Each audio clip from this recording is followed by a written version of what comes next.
राम, फिर चरित और उसके नीचे मानस। मानस मने मन, मानस मने मन। गोस्वामी जी कहते हैं जो इसको पढ़ेगा, पढ़ के समझेगा, सबसे नीचे मानस है, श्री रामचरित मानस।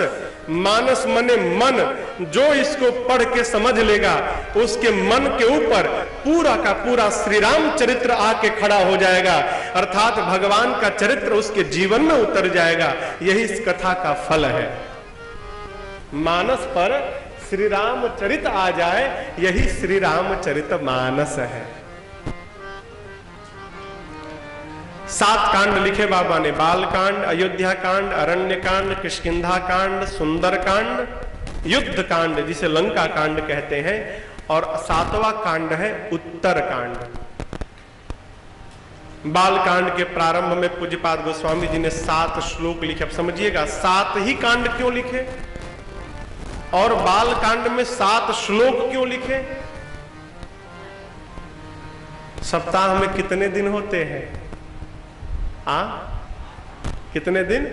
7। कई लोग कहते हैं महाराज भगवान की कथा कहलवानी है, कोई बढ़िया दिन बता दीजिए। बुधवार महाराज हमारा मान है, बुधवार नहीं।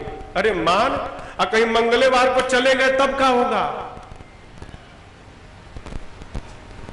7 कांड बाबा ने इसलिए लिखे कि मानस में 7 कांड है, दिन कितने? 7।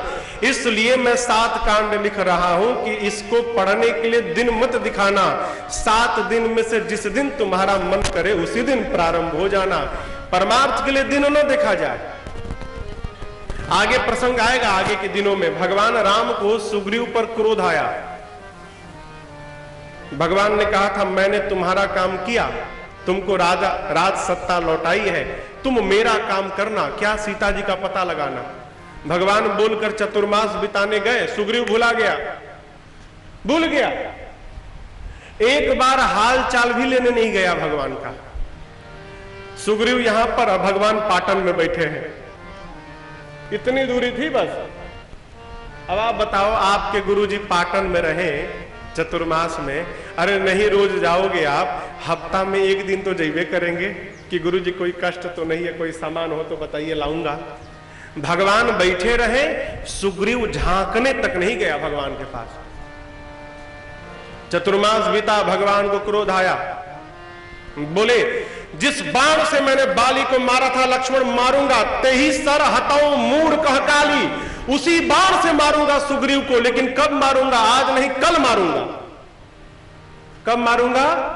कल मारूंगा। अरे मारना है आज ही मारिए। नहीं, भगवान यहां पर शिक्षण करते हैं क्या? किसी से झगड़ा करना हो, किसी से लड़ाई करना हो, किसी से मारपीट करना हो तो तुरंते मत कर दीजिए।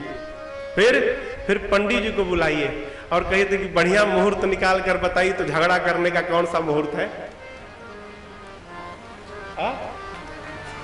एक दिन पंडित मुहूर्त बता दीजिए, जाए तो हम ही मार दे, हम पिटा के न आए। क्यों? देखिए, आप यदि वैर को कल पे टालेंगे ना तो हो सकता है कल आते आते आपकी मति बदल, का बैर आपके प्रेम में बदल जाए और आपका बैर होने से बच जाए।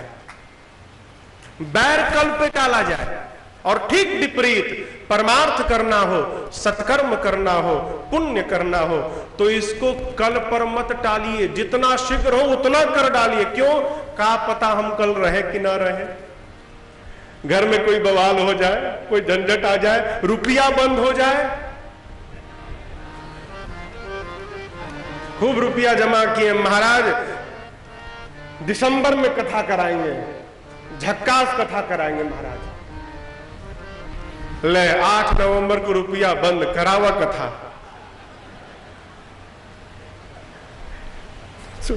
विनोद की बात है, कहने का अभिप्राय है माई बाप, सत्कर्म के लिए दिन न रखा जाए। 7 कांड क्यों लिखे? 7 दिन है, पढ़ने के लिए दिन न ढूंढा जाए कि अरे भाई तनिक शनिवार ठीक नहीं है, हम मंगलवार से करेंगे। ना, शनिवार से शुरू करो। 7 श्लोक लिखे बालकांड में बाबा ने। पहले श्लोक में बाबा एक साथ सरस्वती मैया और गणपति भगवान की वंदना करते हैं। वर्णानाम अर्थ संघानाम रसानाम छंदसामपि मंगलानाम च कर्तारो वंदे वाणी विनायको। एक साथ क्यों? देखिए, सरस्वती जी बोलने की कला देती हैं और गणपति भगवान बुद्धि प्रदान करते हैं। बोलने का ढंग आ जाए और यदि बुद्धि न हो तो जो बात न बोलने योग्य वो भी बोल जाए, रोजा बवाल। और कितना भी बुद्धि हो, बोलने की कला ना हो तो उस बुद्धि विवेक का मतलब जब बोल ही ना पाए। इसलिए गोस्वामी जी ने पहले श्लोक में ही सरस्वती और गणपति जी दोनों की वंदना किए। मां वाक कला दे और गणपति भगवान विवेक दे, बुद्धि प्रदान करें। पहला श्लोक। दूसरे श्लोक में भवानी शंकरौ वंदे श्रद्धा विश्वास रूपिणो। बाबा दूसरे श्लोक में भवानी कहे तो पार्वती मैया और शंकर कहे तो शंकर भगवान, शंकरौ दोनों जान को वंदन करते हैं। क्यों? शंकर जी विश्वास है और पार्वती जी श्रद्धा है।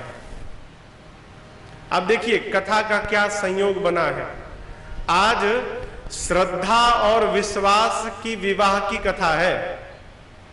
माई श्रद्धा है और बाबा शंकर है, विश्वास है। और आज की जो कथा में यजमान बने हैं इनका नाम शिवेश है, शंकर भगवान, और बहू जी का नाम श्रद्धा है।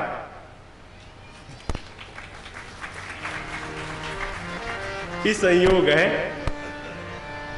गोस्वामी जी इनकी वंदना क्यों किए? देखिए, रायपुर से ट्रेन पकड़ना है, घर से सूटकेस लेकर गाड़ी में बैठे, अब जा रहे हैं, देखो गाड़ी मिली कि छूटी है भगवान जाने। ले निकलने से पहले ही संशय, तो जब आप ही को संशय हो गया तो चलती चलती गाड़ी का टायर उड़ जाएगा। अब बनाओ टायर बदलोगे तब तक गाड़ी गई। प्रसंग कहता है कोई भी काम करिए लेकिन पूर्ण विश्वास में रहिए, काम पूरा होगा ही होगा। जब तक आपको विश्वास नहीं होगा आपका होने वाला काम भी बिचवे में रुक जाएगा। विश्वास में रह जाए। बाबा विश्वास है, मैया श्रद्धा है, इसलिए गोस्वामी जी ने इनकी वंदना की। आप दोनों मिलकर मेरे पर कृपा बनाइएगा। क्यों? इसके लिखने के प्रति मेरा विश्वास और मेरी श्रद्धा कहीं कम ना हो जाए, अस्तु आप दोनों मिलकर कृपा बनाइएगा। दूसरा श्लोक। तीसरे श्लोक में आदि गुरु जगत गुरु भगवान शिव की वंदना करते हैं। चौथे श्लोक में आदि कवि बाबा वाल्मीकि जी और श्री हनुमान जी महाराज की वंदना करते हैं। पांचवें श्लोक में जगत जननी जानकी जी की वंदना करते हैं। छठवें में मेरे प्रभु श्री राम की वंदना करते हैं। और सातवें श्लोक में बाबा कहते हैं मैंने ये कथा कैसे लिखी। बाबा कहते हैं नाना पुराण निगमागम सम्मतम यद रामायणे निगदितम क्वचिदन्यतोपि स्वान्तः सुखाय तुलसी रघुनाथ गाथा भाषा निबंधमति मंजुल मातनोति। गोस्वामी जी कहते हैं 18 पुराण है, 18 उप पुराण है, 4 वेद हैं, 4 उपवेद हैं, 6 शास्त्र हैं और इसके अलावा 100 करोड़ रामायण है। बाबा कहते हैं इन सब के सार को निकालकर मैंने इस श्री राम चरित्र मानस की रचना की है। कहने का अर्थ हम चाहे आप जो भी श्री राम चरित्र मानस की चौपाइयों को पढ़ेगा उसको 18 पुराण, 18 उप पुराण, 4 वेद, 4 उपवेद और 6 शास्त्र, सब साहित्य, सब ग्रंथ पढ़ने का फल केवल रामचरित्र मानस पढ़ने से प्राप्त हो जाएगा। कितना सरल बताया। लेकिन लोग पढ़त नहीं है हो। पढ़ते हैं का लोग बहुत सुंदर लाल कपड़ा लाके, लाल कपड़ा में बांध के और दियरखा पे रख के सवेरे शाम अगरबत्ती दिखावत है। इससे क्या हो जाएगा? अगरबत्ती दिखाने से क्या होगा? माई बाप, इसको अगरबत्ती न दिखाया जाए। मानस की यही पूजा है कि ये मानस इस मानस से निकलकर इस मानस में प्रवेश कर गई, समझिएगा मानव जीवन का काम पूरा हो गया। समझा जाए कि क्या लिखा है। गोस्वामी जी ने 7 श्लोक लिखे। प्रारंभ में पंचदेव उपासना हेतु 5 सोरठा लिखा बाबा ने, और उसके बाद श्री रामचरितमानस की पहली चौपाई बाबा कहते हैं गुरुदेव भगवान के चरण रज की वंदना के साथ, बंदमु गुरु पद पदुम परागा, बंदमु गुरु पद पदुम परागा, सुरुचि सुबास सरस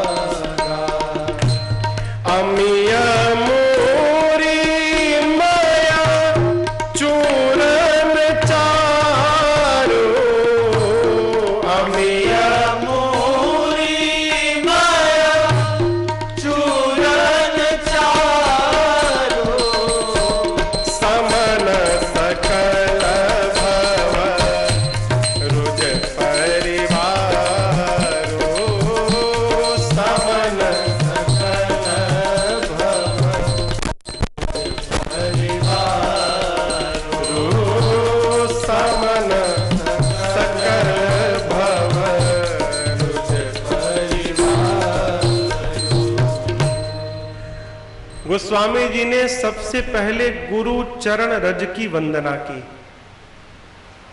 क्या है? जो गुरु चरण रज का सेवन करेगा, गुरु चरण रज ही उसको कृपा करके उसके जीवन को अनुराग से भर देगी। आप देखिए, गुरु, लोग कहते हैं महाराज गुरु की क्या आवश्यकता, जरूरी है गुरु बनाया ही जाए? हाँ, जरूरी थोड़ी है भाई। हम कितना बढ़िया चकाचक चल रहा है, हमारा सब बढ़िया व्यवस्थित है। गुरु का क्या काम? गुरु का काम बतावे? विवाह देखें आप, विवाह बेटवा बिटिया का विवाह होता है, जब लड़का लड़की का, सारा सामान जमा कर लीजिए, मंडप बना लीजिए, बाराती आ गए, बैंड बाजा आ गया, फूल बतासा सब सज गया, पटाखे आ गए, सब कुछ हो जाए। एक ऐसा है जो ना हो तो विवाह ना हो। पता है कौन? मालूम है कौन? पंडित जी। सब व्यवस्था हो जाए, अब पंडित जी ना आए तो विवाह होगी क्या? नहीं। अब देखिए, पंडित जी न लड़के को जानते हैं न लड़की को जानते हैं। पंडित जी न लड़के को जानते हैं न लड़की को जानते हैं। एक रात के लिए दोनों को जीवन में आए विवाह कराने, और रात भर में दोनों को 2 से 1 कर गए।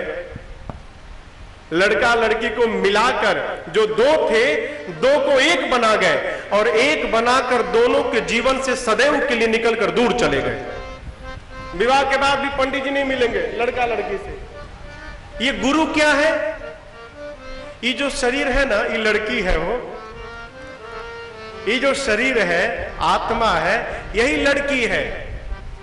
और इसका दूल्हा कहां है? पीछे बैठा है। परमात्मा कौन है? ये दूल्हा है। आत्मा लड़की और परमात्मा लड़का। लेकिन ये लड़की उस लड़के से कब तक नहीं मिलेगी? जब तक इस आत्मा और परमात्मा के बीच में कोई महात्मा नहीं आएगा। गुरु, गुरु का काम क्या? इस जीव को संसार के चक्कर से निकालकर भगवान के शरण में लगाकर दो से एक बनाकर और फिर दोनों के बीच में से सदैव के लिए निकल के चला जाए, यही गुरु का काम है। जब तक गुरु की शरण में नहीं जाएंगे हम, तब तक हमको भगवान की शरणागति नहीं मिलेगी। इसलिए गोस्वामी जी ने सबसे पहले गुरु चरण रज की वंदना की, सबसे पहले। और इसके बाद देखिए ब्राह्मणों की वंदना किए, और ब्राह्मणों की वंदना के बाद बाबा सत्संग की वंदना करते हैं। सत्संग की बड़ी महिमा है। बाबा कहते हैं, अरे मज्जन फल, मज्जन मने नहाना। अभी उद्घोषक महोदय कह रहे थे ना कि त्रिवेणी है, सत्संग को त्रिवेणी कहा गया, गंगा जमुना सरस्वती का संगम बताया गया। और इस सत्संग रूपी त्रिवेणी में आकर जो नहाएगा, अरे मज्जन फल पेखिय तत्काला, तुरंत फल मिलेगा। क्या होगा? काक होहि बिक बकऊ मरा। बाबा कहते हैं जो नहाएगा तुरंत फल। क्या? कौवा कोयल मधुर बोलने वाला, अब बकऊ मराला, बगुला हंस बन जाएगा। ये कथा की महिमा है, सत्संग की महिमा है। लड़का को खूब पढ़ा लो, खूब बड़ा आदमी बना लो, लेकिन समझिएगा जो आप पढ़ा रहे हैं ना, वो जानकारी है, विवेक नहीं है। विवेक कहां मिलेगा? ए जी बिनु सत्संग विवेक न हो, बिनु सत्संग विवेक न हो। राम कृपा बिनु सुलभन सोए, राम कृपा बिनु सुलभन सोए। हाँ, राम कृपा बिनु सुलभन सोए। विवेक कहाँ मिलेगा? विवेक केवल और केवल सत्संग में मिलेगा। हमारा जो लड़का पढ़ रहा है वो जानकारी है, क्षमा करिएगा, विद्यालय में विवेक नहीं मिल सकता। विद्यालय में केवल जानकारी मिलती है, विवेक कहां मिलेगा? विवेक इसी पांडाल में मिलेगा, सत्संग में मिलेगा, और दूसरा कोई माध्यम नहीं। यदि स्कूल में विवेक मिलता ना, तो पढ़े लिखे लोग आतंकवादी नहीं बनते।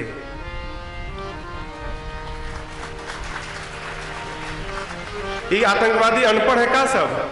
सब पढ़े लिखे हैं। कोनो डॉक्टर है, कोई सीए है, कोई इंजीनियर है, कोई साइंटिस्ट है। उस स्कूल में गए, जानकारी तो मिल गई, लेकिन जो जानकारी मिली है उस जानकारी का कहां प्रयोग करना है, इसका विवेक सत्संग न होने के कारण नहीं मिला। परिणाम जहां करना चाहिए वहां ना करके उसके विनाश में लगे हैं सब।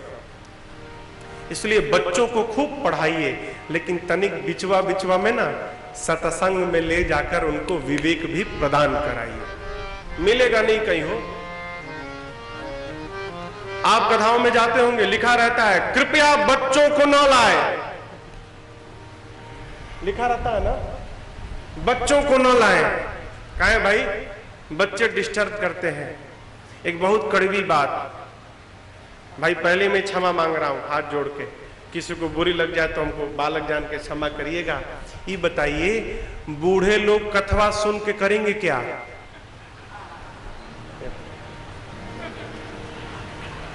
हम क्षमा चाहते हैं।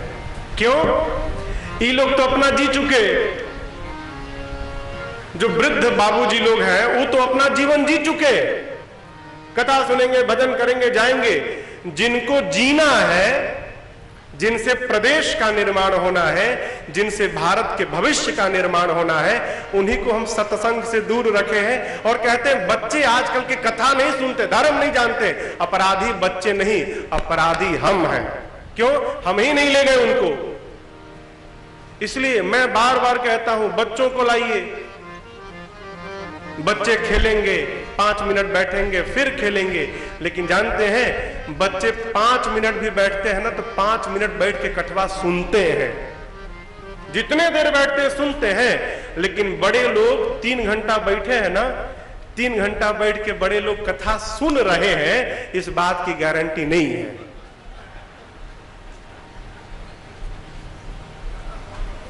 ए भाई, ये कोई गारंटी नहीं है। ए भाई, कथा में गए थे, कैसी रही कथा? अरे महाराज बड़ी चोखो कथा सुनायो।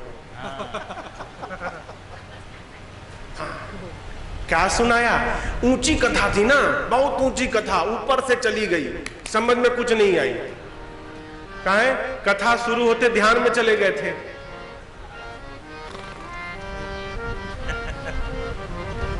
कैसे समझ में आएगी आप बताओ? इसलिए मैंने बैठते कहा आपसे, आप 5 मिनट बैठो, लेकिन पूरा बैठो, आधा अधूरा कुछ नहीं होता है। हो देखो सत्संग की महिमा। पारसमणि देखे हैं आप?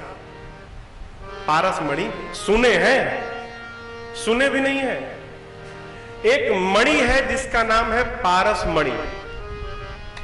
क्या होता है महाराज? है पारसमणि को ले जाकर लोहा से स्पर्श कराइए, पारसमणि लोहे को सोने में बदल देता है तुरंत। यहां लिखा है, यहां लिखा है, पारस परस कुधातु सुहाई। उसी प्रकार सठ सुधरहि सत्संगति। सठ माने मूर्ख, मूर्ख चक्र चूड़ामणि जिसको कहा जा सकता है, महामूर्ख। कौन? कालिदास जी जैसा। आप बताइए ऐसा कोई आदमी मिलेगा जिस डाल पर बैठा है उसी को काट रहा हो? मूर्खता की पराकाष्ठा थी कालिदास जी के पास। लेकिन वही कालिदास जी, सत्संग मिला, भगवती की कृपा बरसी, कालिदास महाकवि कालिदास बन गए। सत्संग से सठ भी विद्वान बन सकता है। कैसे? जैसे पारसमणि के स्पर्श से लोहा सोने में बदल जाए। लेकिन दोनों में एक अंतर समझिएगा। पारसमणि लोहे को छूकर सोना बनाता है, मणि लोहे को छूकर सोना तो बनाता है, लेकिन सोने के भीतर ये गुण नहीं देता कि बेटा आगे तू भी जिसको छुएगा वो सोना बन जाएगा ना। लेकिन सत्संग मूर्ख को स्पर्श करके विद्वान बनाता है, और साथ में ये भी गुण भर देता है कि बेटा तू भी जिस मूर्ख को छुएगा तेरे स्पर्श से वो भी विद्वान बन जाएगा। ये महिमा है सत्संग की। इसलिए कबीरदास जी बोल गए, अरे संतन के संग लाग रे तेरी अच्छी बनेगी। संतन के संग लाग रे तेरी अच्छी बनेगी। अच्छी बनेगी तेरी बढ़िया बनेगी। अच्छी बनेगी तेरी बढ़िया बनेगी। मिट जाएंगे सब दाग रे तेरी संतन के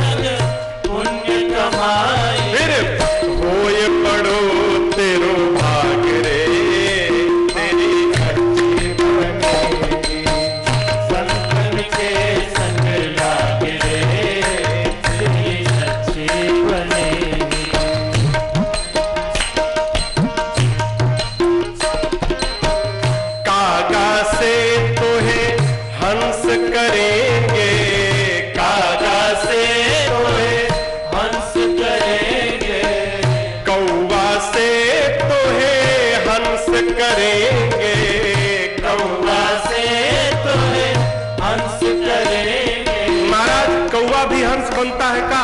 बनता है ना, सामने बैठा है, सामने बैठा है वो कौवा था। कथा के पहले राजन कौवा था और कथा ने कौवा को हंस बना दिया। सत्संग की महिमा। कागा से तोहे हंस करेंगे, कागा से तोहे हंस करेंगे। फिर मिट जाएंगे सब दाग रे, परिवार में अब तक सोया, घर परिवार में कब से सोया, घर परिवार में कब से सोया। अब जाग सके तो जाग रे, हाँ जाग सके तो जाग रे, तेरी अर्थी बनेगी संतन से संग लाग रे, तेरी अच्छी बनेगी। कबीर राम सुमिरन में कहत कबीर, राम सुमिरन अब भाग सके तो भाग रे, हाँ भाग सके तो तेरी संतन से संग लाग रे, तेरी अच्छी बनेगी। संतन से संग लाग रे, तेरी अच्छी बनेगी। संतन के संग लाग रे, तेरी अच्छी। और पंच से, इन झंझट से, अरे भाग सके तो भाग रे, तेरी अच्छी बने। जो सत्संग में गया हो वो सुधर गया, हा? सुधर गया। एक बड़े अद्भुत साधक है, प्रातः स्मरणी परम पूज्य श्री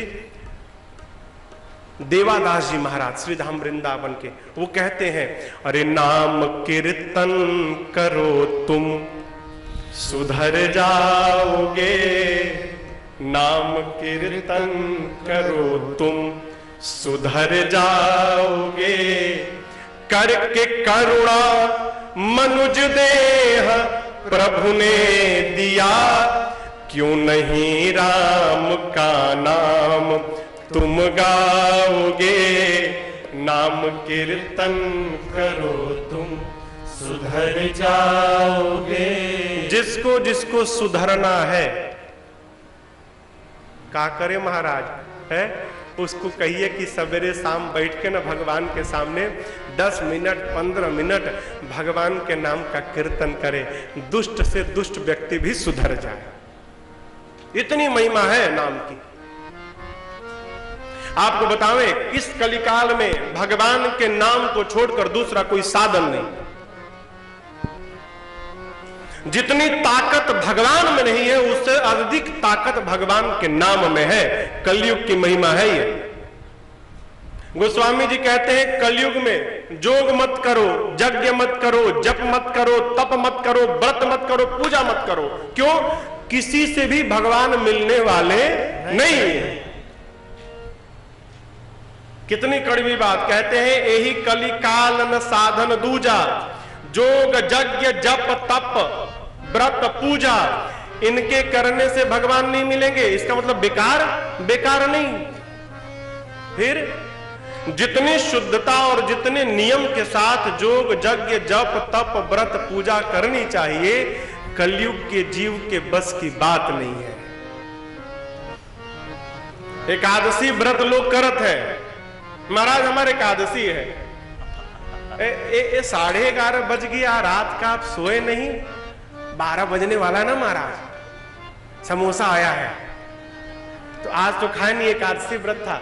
12 बजते एकादशी खत्म, समोसा बटूटो। ये कौन व्रत है हो?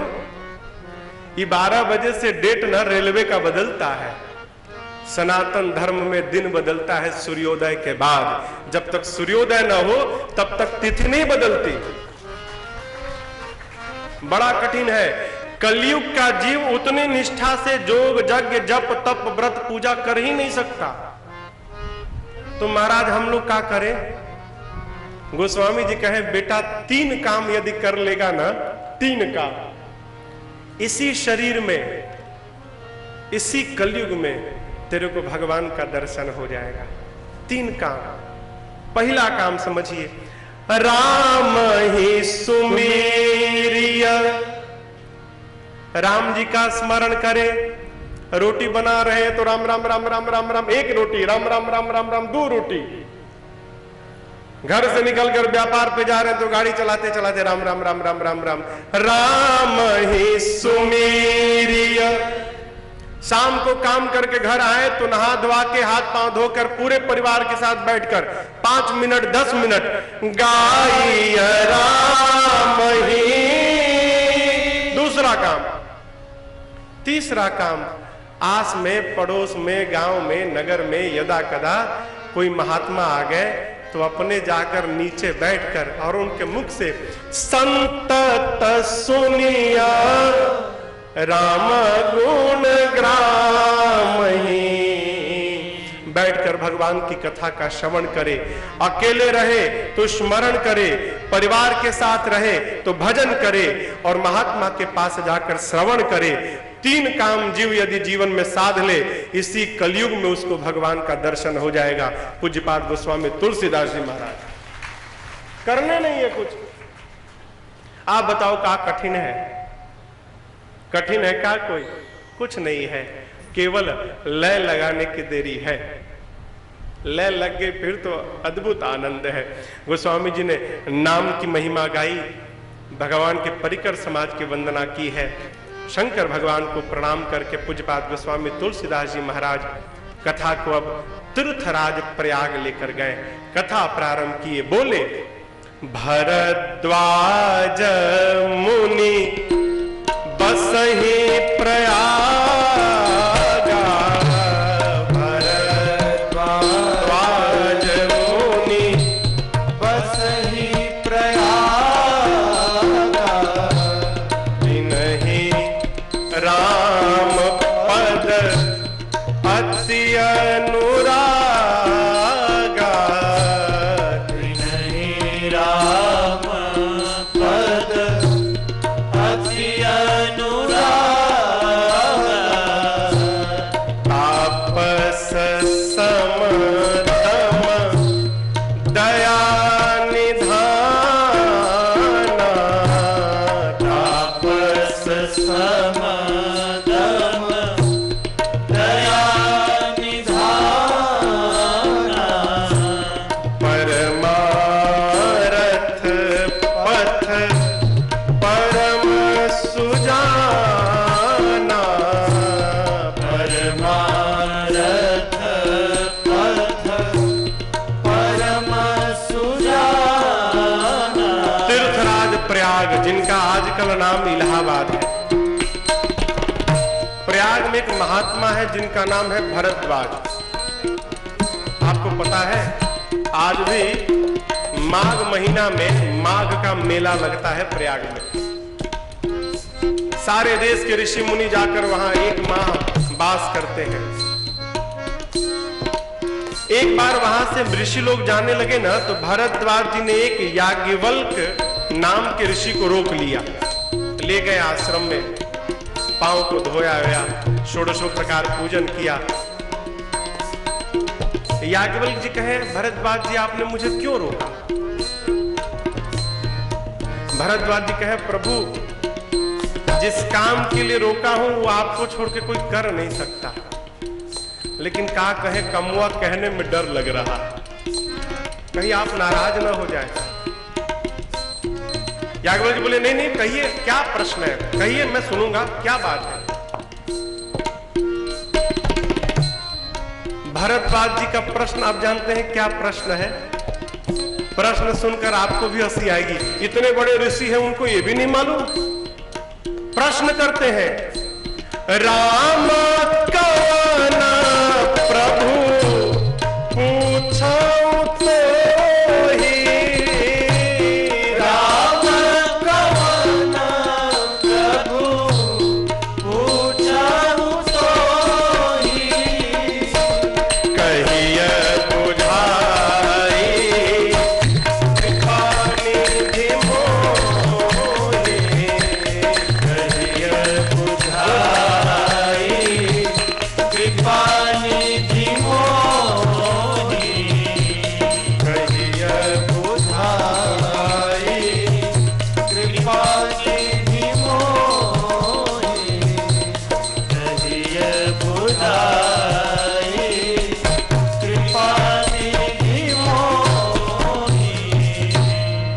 प्रश्न किया भरद्वाज जी ने याज्ञवल्क्य जी से, प्रभु ये राम कौन है? जिसको देखो वही राम की महिमा गाया जा रहा है, ये राम है कौन? जानते हैं, यही भक्त का स्वभाव है। भक्त जब कोई प्रश्न करता है ना, तो प्रश्न के केंद्र में भगवान होते हैं, और जो भगत नहीं है वो प्रश्न करता है तो केंद्र में भगवान नहीं जगत रहता है। ये मूल अंतर है। और ऊपर से कहते हैं कि एक राम को मैं भी जानता हूं, दशरथ जी के पुत्र राम। पत्नी का हरण भया, क्रोध आया, युद्ध में जाकर उन्होंने रावण का वध कर दिया। मेरा प्रश्न है, जिस राम को मैं जपता हूं, क्या उसी राम जी के नाम का जप शंकर भगवान भी करते हैं, कि शंकर जी जिनका नाम जपते हैं वो राम जी कोई और है, और मैं जिनको जानता हूं मेरे वाले राम जी कोई और है? ये राम है कौन? कितना बढ़िया प्रश्न है। याज्ञवल्क्य जी सुने तो मुस्कुराए, कहे कि चतुराई समझ गया आपकी। आपको न कोई संशय है, न कोई भ्रम है, आप भगवान की कथा सुनना चाहते हैं ना, इसीलिए प्रश्न किया। सुनाऊंगा, लेकिन उससे पहले एक बीच की कथा सुन लीजिए। कौन सी कथा? कहते हैं याज्ञवल्क्य जी, एक बार त्रेता युग में, राम जी का जन्म कब भया? त्रेता युग में। एक बार त्रेता युग में शंकर भगवान अपनी अर्धांगिनी सती मैया, पार्वती जी पिछला जन्म सती थी, सती जी को लेकर कैलाश से चले गए दंडकारण्य, पंचवटी के पास, नासिक के पास, अगस्त ऋषि के पास राम जी की कथा सुनने। हमारे तो आज बड़ा भव्य स्वागत भया। रास्ते रास्ते में गाड़ी से उतरते थे, चढ़ते थे, उतरते थे, चढ़ते थे। क्या नियम है? वक्ता की पूजा श्रोता करे, नियम है ना? होता है, यही होता है। शंकर भगवान सती जी के साथ श्रोता बन के गए थे। वक्ता कौन थे? अगस्त ऋषि। अगस्त ऋषि देखे हमारी दरवाजे साक्षात शंकरे भगवान आके खड़े हो गए, नाचने लगे, ले जाकर कुर्सी पर बिठा के लगे पूजा करने। सती मैया सोचने लगी, हम श्रोता हैं, हम कथा सुनने आए हैं, नियम के अनुसार इनकी पूजा हमको करनी चाहिए। यहां उल्टे वक्ता ही हमारी पूजा करने लगा। इसका मतलब ये हमारी पूजा कर रहे हैं, तो इसका मतलब इनके पास हमसे कम ज्ञान है। भाई कम ज्ञान है तभी तो पूजा कर रहे हैं। अब जिसके पास ज्ञान ही हमसे कम है वो कथा क्या सुनाएगा? ये जो मैं कह रहा था आपको कि लोग बैठते तो हैं लेकिन कथा सुन रहे हैं जरूरी नहीं है। क्यों बोला? यहां घटा है। बाबा सती जी के साथ बैठ के 9 दिन चकाचक कथा सुने, लेकिन सती मैया केवल बैठी रही, मां ने कथा वथा कुछ सुनी नहीं। जब माई नहीं सुन सकती हैं तो हमारी आपकी कौन गिनती है? वो सती मैया नहीं सुनी। राम जी की भक्ति दक्षिणा के रूप में शंकर भगवान ने भेंट किया और सती जी को लेकर कैलाश चलने लगे। त्रेता युग का समय है, राम जी का अवतार हो गया है, भगवान 14 वर्ष के वनवास में है। इसी दंडकारण्य के पंचवटी में आश्रम बनाकर भगवान कथा सुन के गए और इधर रावण आया और जानकी मैया का हरण करके ले गया। कहा? नीचे लीला चल रही है, रावण मां का हरण करके ले गया। शंकर भगवान कथा सुन के ऊपर से जा रहे हैं। एक नियम मर्यादा की बात, आपका कोई बहुत खास व्यक्ति ना किसी विशेष स्थान पर बैठा हो तो वहां जाकर उससे संबंध नहीं निकालना चाहिए। 6 साल पहले इसी रायपुर में मैं कथा कर रहा था। 7 साल हो गए अभी ना, 7 साल। उस कथा में नहीं, मैं कथा कर रहा था रायपुर में। तो एक हमारे बहुत पहले के परिचित थे, जैसे आप लोग बैठे हैं ना, कथा में आए, धड़धड़ा के मंच पे चढ़ गए और मंच पे चढ़ा के हमसे लगे हाथ मिलाने। वाह कितना बढ़िया, हम कहे यहां बैठेंगे? नहीं, मैं नीचे बैठूंगा। चले गए। ये क्या है? ये मर्यादा नहीं है।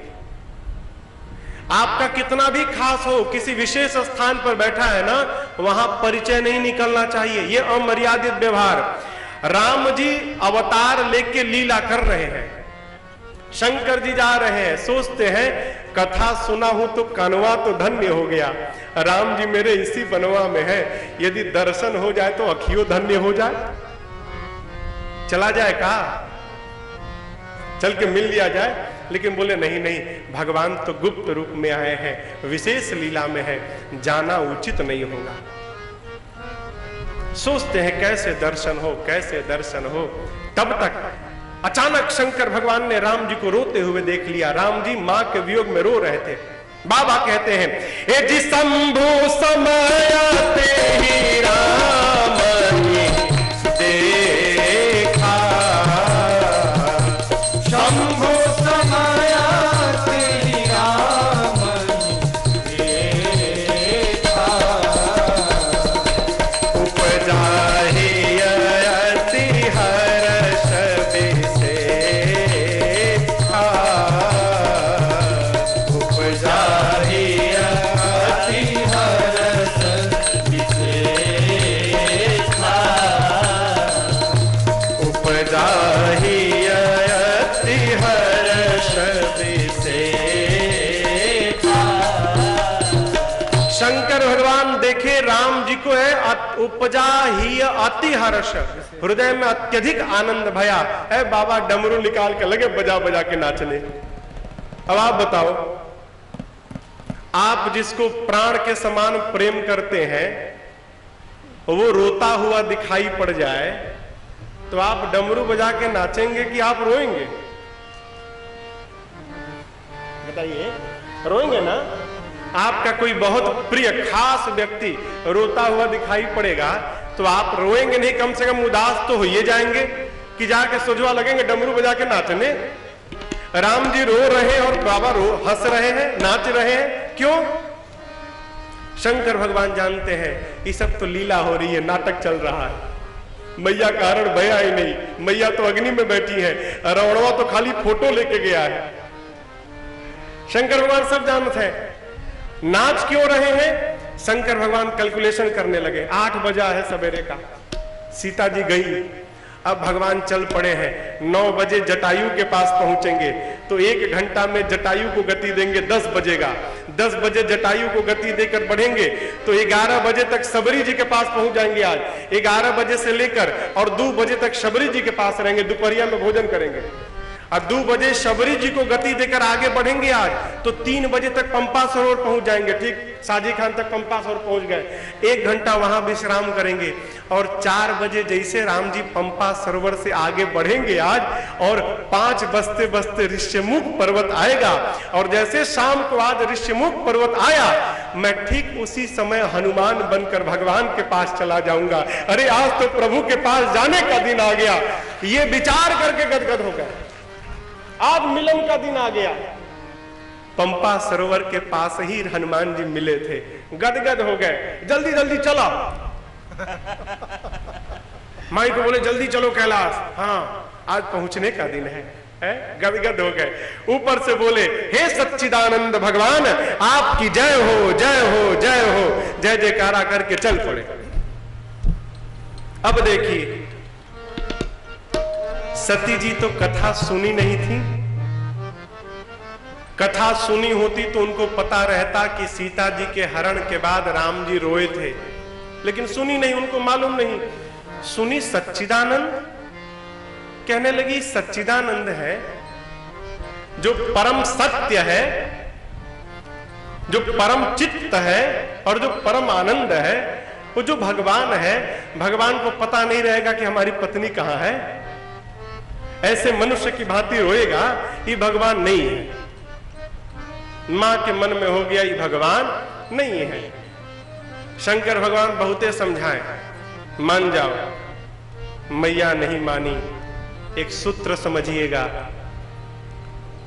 आपका अपना कोई यदि गलत मार्ग पे जा रहा हो ना, 1 बार 2 बार 3 बार समझाइएगा, और 3 बार समझाने के बाद भी यदि वो नहीं समझ रहा है तो चौथी बार उसको मत समझाइएगा, फिर चौथी बार अपने को समझाइएगा। कहा जी यही समझाना है कि अब इनको समझाना नहीं है, अपने को समझाइए और गुनगुनाते रहिए। अरे होई ही सोई जो राम रचि राखा, होई है वही जो राम रचि राखा। अब वही होगा जो भगवान रचे हैं। शंकर भगवान 3 बार समझाए, सती मैया नहीं समझी तो बाबा ने कहा ठीक है जाइए परीक्षण कर लीजिए, परीक्षा करिए कि कौन है वो, लेकिन सावधान, सती जिनकी परीक्षा लेने आप जा रही हैं वो जीव नहीं जगदीश है। तनिक विवेक से लीजिएगा। आप जब तक नहीं आएंगी, मैं इसी बट वृक्ष के नीचे बैठा हूं, लोग कहते हैं शंकर भगवान ने गलत किया। अरे मैया के साथ खुद जाना चाहिए, पत्नी को अकेला छोड़ दिए। शंकर भगवान को विश्वास है कि राम भगवान है और सती जी को संशय है कि राम भगवान नहीं है। भगवान कुछ भी कर लीजिए, जीवन में विश्वास और संशय एक साथ यात्रा नहीं कर सकते। विश्वास और संशय एक साथ नहीं चल सकते, दोनों अलग हो जाएंगे। बाबा बैठ गए, जाओ परीक्षण करिए। मैया चली, शंकर जी सोचने लगे मेरे समझाने के बाद भी समझ में बात नहीं आ रही है, लगता है अब सती का कल्याण नहीं लिखा है। बहुत कड़वी बात, अपने श्रेष्ठ की बात यदि हमको समझ में नहीं आ रही है ना तो मान लेना चाहिए कि अब विनाश लिखा है, स्वीकार कर लीजिए। कई लोग मानते हैं, लेकिन कब मानते हैं? पहले भुगत लेते हैं फिर मानते हैं। हमारे पूज्य महाराज श्री कहा करते, बेटा श्रेष्ठ कोई बात कहता है ना तो अपने जीवन के 12 साल को गंवाने के बाद जो अनुभव मिलता है उसके आधार पे कहता है। कहता है बेटा 12 साल गंवाकर अनुभव मिला है, इस रास्ते जाओगे तो नुकसान होगा। धर्म क्या है? पिता की बात को मानकर हम उस रास्ते पर न जाएं और अपने 12 साल की आयु को बचा लें। लेकिन कई लोग ना हम तो जाएंगे, जाते हैं, मानते वो भी हैं, लेकिन कब मानते हैं? जब 12 साल गंवाकर भुगत लेते हैं तब मानते हैं। इसलिए श्रेष्ठ की आज्ञा को, वचन को मान लिए तो हम अपने जीवन की आयु को बचा लिए। सती मैया गई, सोचने लगी क्या करूं, परीक्षा हो जाए। बहुत विचार किया, पुनि पुनि हृदय विचार करी, धरि सीता कर रूप, आगे होई चली पंथ ते, जेहि आवत नरभूप। सीता जी का रूप बना लिया। क्यों? सती जी सोचने लगी कि राम यदि भगवान होंगे तो समझ जाएंगे कि ये सती सीता नहीं सती है, और जीव होंगे तो सीता सीता कह के मेरे पास आ जाएंगे। रूप बना के आगे आगे चलने लगी। लेकिन समझिएगा, नकाब लगाकर किसी का चेहरा तो बनाया जा सकता है, लेकिन किसी का स्वभाव कहां से लाएंगे आप? है? सती जी ने सीता मैया का रूप तो बना लिया, लेकिन एक बात भूल गई। क्या? सीता मैया कभी भी राम जी के आगे नहीं चलती थी, राम जी के पीछे चलती थी। और सती जी मां का रूप बना के राम जी के आगे आगे चलने लगी। आगे होई चली पंथ ते ही। लक्ष्मण जी देख के समझ गया, नकली भाभी, ये नकली भाभी का है, हमारी भाभी तो पीछे पीछे चलती है, ये तो आगे। और ध्यान से देखे, बोले अरे तो भाभी है ही नहीं, ये तो सती जी हैं। भाभी का रूप बना घूम रही है। लगता है कोई प्रभु की लीला चल रही है। देख के मौन हो गए। राम जी ने देखा, जैसे प्रभु ने सती जी को देखा, जोरि पानि प्रभु कीन्ह प्रणामु, प्रभु ने दोनों हाथ को जोड़कर प्रणाम किया। पिता समेत लीन निज नामु, बोले मैं दशरथ नंदन राम आपको प्रणाम करता हूं। लक्ष्मण जी बोले भैया ये नकली हैं, आप इनको क्यों प्रणाम कर रहे हैं? राम जी बोले भाई आज मेरी परीक्षा लेने आई है। तो जो परीक्षा लेता है वो कौन होता है? लक्ष्मण जी बोले भैया वो तो गुरु जी होते हैं और जो परीक्षा देता है वो विद्यार्थी होता है, तो ये गुरुजी और मैं विद्यार्थी, तो विद्यार्थी का धर्म क्या है? गुरुजी जैसे दिखाई पड़े हाथ जोड़ के प्रणाम करे, तो मैंने इनको प्रणाम कर लिया। भगवान ने प्रणाम किया तो सती जी को उस समय भी सोचना चाहिए, क्या कोई भी पति अपने पत्नी को ऐसे प्रणाम नहीं करता। सती जी और पास चली गई, और जब पास गई ना तो मालूम है राम जी क्या बोले? बोले मां अकेले अकेले है, बाबा कहाँ है मां? अकेले घूम रही है, आपको पता नहीं सीता गई? मैंने जानकी को अकेला छोड़ा, कोई उठा के ले गया, आप भी अकेले घूम रही हैं? अरे कोनो उठा के मत ले जाए, जल्दी जाइए बाबा के पास। आई बाप, सती जी देखिए तो मुझे पहचान गए, पूरा शरीर कांप गया हो। मैं शंकर कर कहा न माना, निज अज्ञान राम पर आना। अपने अज्ञान के कारण मैंने भगवान पे संशय किया है, बिना कुछ बोले वापस लौट गए। बीच मार्ग में भगवान राम ने अपने प्रभुत्व का दर्शन कराया है। सती जी गई शंकर भगवान के पास, शंकर जी देखते मुस्कुराए और जानते हैं क्या पूछे? लीन परीक्षा न विधि, कहु सत्य सब बात। शंकर भगवान ने ये नहीं पूछा कि आपने परीक्षण किया कि नहीं किया, क्या पूछा? विधि बताओ।